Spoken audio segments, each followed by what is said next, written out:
I'm going to tell you, back in the day, I had a hand in quite a few sales. We were always the seller, um, because we bought the property at foreclosure sale. I must have participated, I don't know, 2,000, 2,500 sales. It's a lot. It's a lot. Anyways, it got to the point where I had to rely on mortgage brokers more than I really wanted to.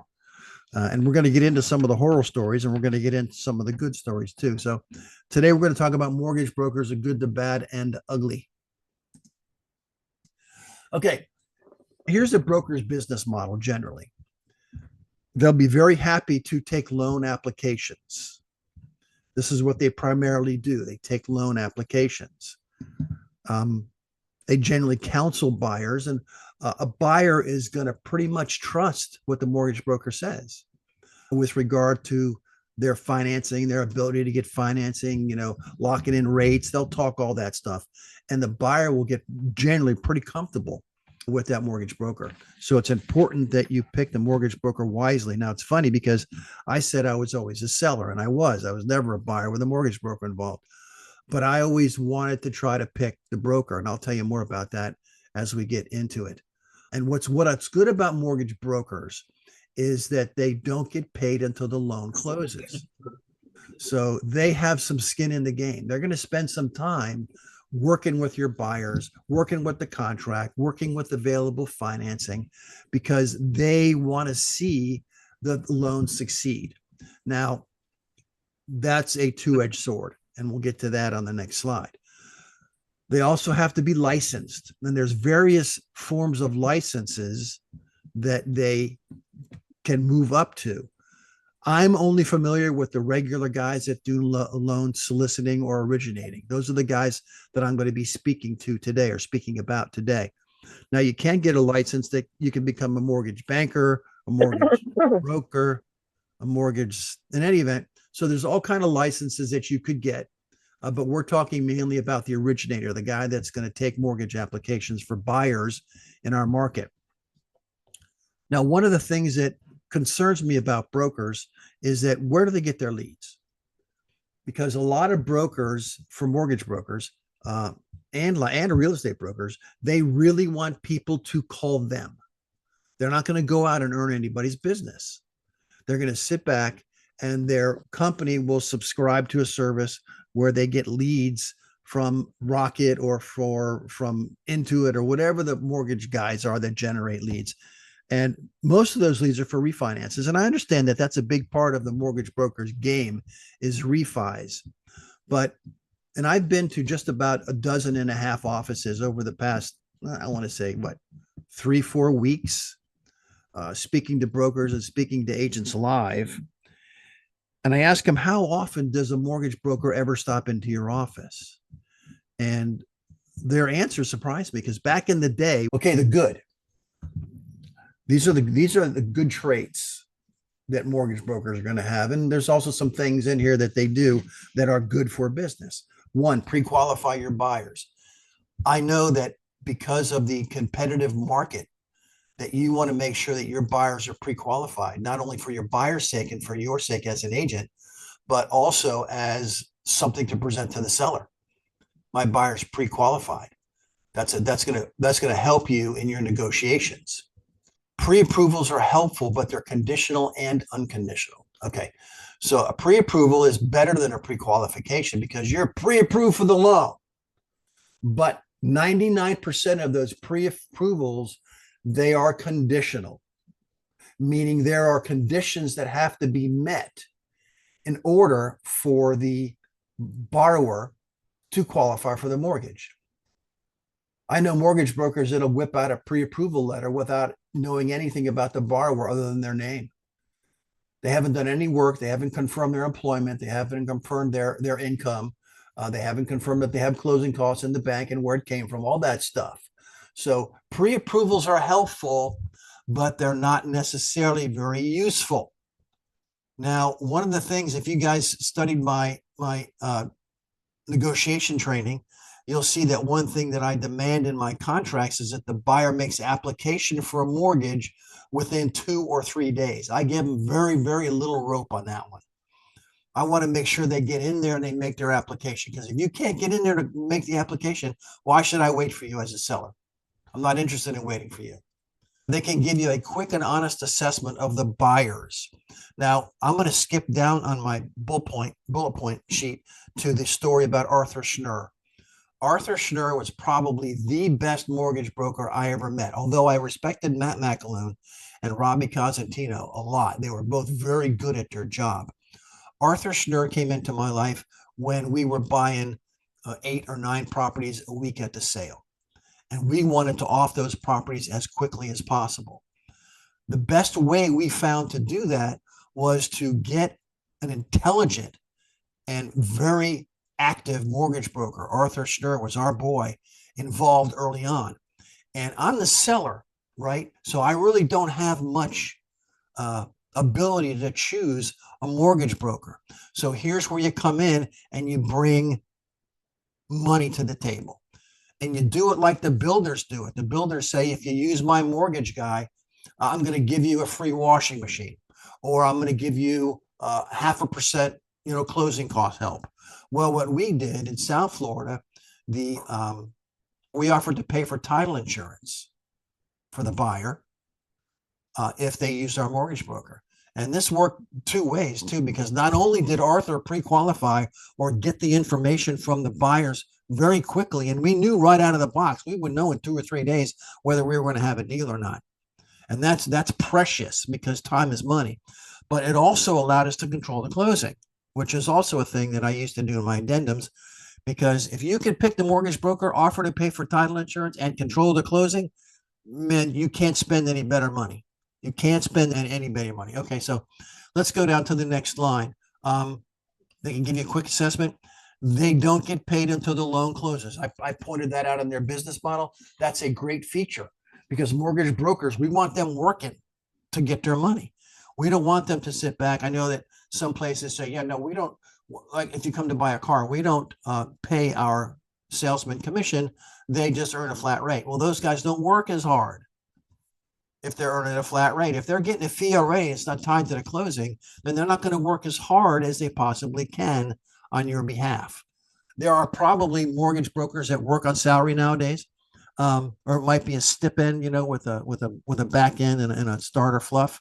But the point is that I want a guy that gets a commission and he gets paid after he earns his money. Okay, a good mortgage broker is worth their weight in gold. I haven't heard from Arthur in, 15 years.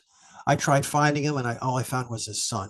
And I didn't get a hold of him because he didn't return my call. But if you can find a mortgage broker, hook up with him if he's good. If he's good, get together, figure out how you can do business together. Now, one of the more important things that a mortgage broker does is they act as a buffer between the borrower and the underwriter. Now, the next line is describe using a mortgage broker versus going into the bank for a mortgage.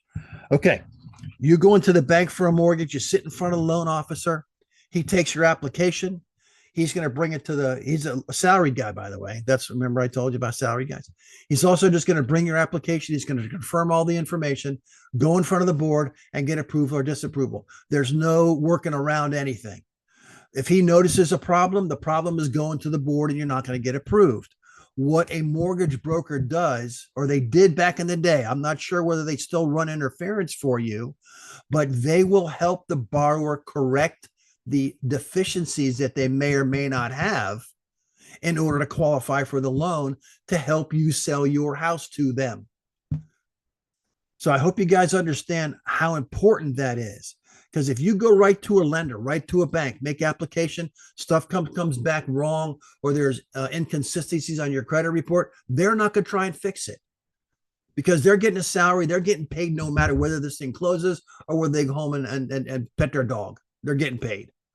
But I want a guy in my corner that's going to protect my borrower and help him to get approved, not just submit what shows up. So that's one of the most important features that a mortgage broker does, is they act as a buffer between the borrower and the underwriter. Now, they're not going to lie. They're licensed. They spent time getting it. They have fees they have to pay. Nobody wants to get in trouble, but they'll go within the bounds of the law to, for example, fix errors on credit reports that might be lowering the score. They might suggest, listen, we can get your ratios better if you can get a part-time job for the next year. They'll make suggestions to get that thing closed. All right, so go to the next one. The bad. Okay, just like in everything, there's going to be bad mortgage brokers. Arthur Schnur was not a bad mortgage broker. Find yourself a good one. The bad. Conditional approvals mean nothing. Back in the day where we have a house for sale and somebody would come to us with a conditional mortgage approval, I don't want that. You don't want that as a seller. And don't think that any other seller is going to want it. Are you going to try to get one for your buyer and maybe send it to your seller? And it's going to say approval, but it's a conditional approval. When they read it, they're going to learn it means nothing. And unfortunately, back in the day, there were brokers that used this conditional approval as trying to throw some weight around behind buyers. And ultimately, they melt to the ground. They're no good because they haven't been able to determine whether or not this borrower can afford this loan or not. So conditional approvals mean nothing. Brokers that issue them out trying to fool people or trying to hope that they're not going to read the document, and maybe fool is a strong word, but that's the way I felt when I was looking at these things. A bad mortgage broker jams every loan package into underwriting. Okay. The good mortgage broker is going to know if your borrower qualifies. They're not going to submit a loan if the ratios are off by 15%. But some mortgage brokers back in the day, again, I don't have that much knowledge about the current market other than the fact the mortgage brokers are not showing up in real estate offices. They have to submit a certain number. Back in the day, they had to submit a certain number of loans in order to get their draw or in order to earn brownie points or whatever it is. So rather than telling you this borrower doesn't qualify, they would take another week to 10 days, jam it into underwriting, and then have it come back denied. You don't want that. And unfortunately, the only way you're going to learn about that is if it happens to you. You can ask questions when you're interviewing your mortgage broker.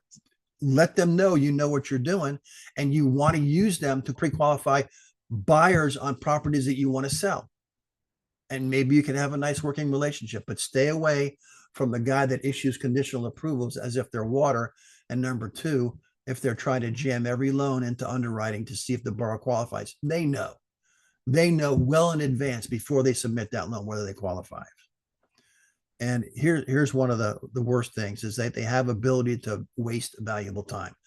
We have a contract, we have a closing date. The borrower has a date that they have to have their approval or their unconditional approval, at least with one of my contracts. Don't waste everybody's time by jamming every package into underwriting. Let us know right out of the box. If Arthur could do it after pulling somebody's credit and having a 15-minute conversation with them, why can't you do it nowadays? It's just like sweeping a room. It's the same thing. A broom is a broom. It hasn't changed in, I don't know, thousands of years, right? I don't know that mortgage broker business is going to change all that much. It's still putting, borrowers with loans. So in any event, the last thing is that the good thing is that the bad mortgage brokers that don't last long. If they're that bad and there's other things that they do that are probably worse in other people's eyes than what I pointed out, but they're not going to last long. They're probably going to go away quick. They're going to end up selling shoes or maybe be a car salesman or something. I don't know, but they're not going to last long. And that's a good thing. So you're not going to have to weed through too many. The ugly, you know what? I had an ugly house. That's the only thing I had for ugly. I was going to use a face, but God forbid that person whose face I use, they see it. So I didn't use an ugly face, but you guys, I think you can just draw the distinction between the good and the bad. The ugly will go out of business. So that's my comment on that one, is the ugly is going to go out of business. But you need to find a mortgage broker that's going to be able to help you close your deals. You want a broker that has some experience if possible, but the new guys are going to try harder. So the new guys try harder.